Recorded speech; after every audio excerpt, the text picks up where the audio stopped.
এক সময়ের কথা, সুন্দরপুর নামে এক ছোট্ট গ্রামে বাস করত এক গরিব কৃষক রঘু। রোদে পুড়ে বৃষ্টিতে ভিজে সে নিজের ছোট্ট জমিতে হাল চাষ করত।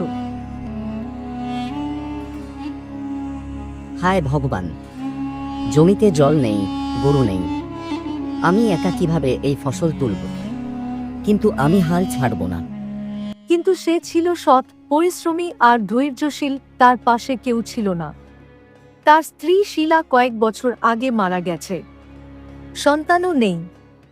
কিন্তু রঘু কখনো কারো কাছে হাত পাতেনি।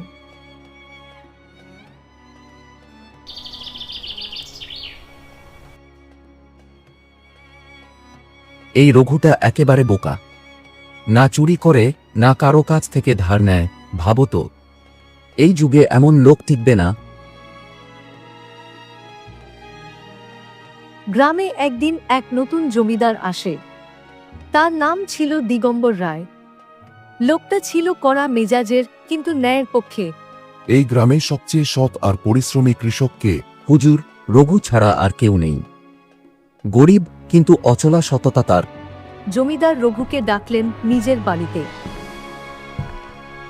তুমি রঘু, শুনেছি তোমার মতো সৎ লোক আজকাল পাওয়া ভার। তোমার জমি কত? হুজুর, 1 বিঘে মাত্র। নিজেই চাষ করি, কষ্ট হলেও আমি খুশি। আজ থেকে আমার খাস জমির 3 বিঘে আমি তোমাকে চাষের জন্য দিচ্ছি। যদি ফসল ভালো হয় তার ভাগ তুমি পাবে। রঘু অবাক। সে কাঁপা কাঁপা গলায় সম্মতি দিল। ভগবান, তুমি সত্যি আছো। আমি কখনো হাল ছাড়িনি, আর তুমিও আমায় ছাড়োনি। সেই থেকে শুরু হলো তার নতুন জীবন।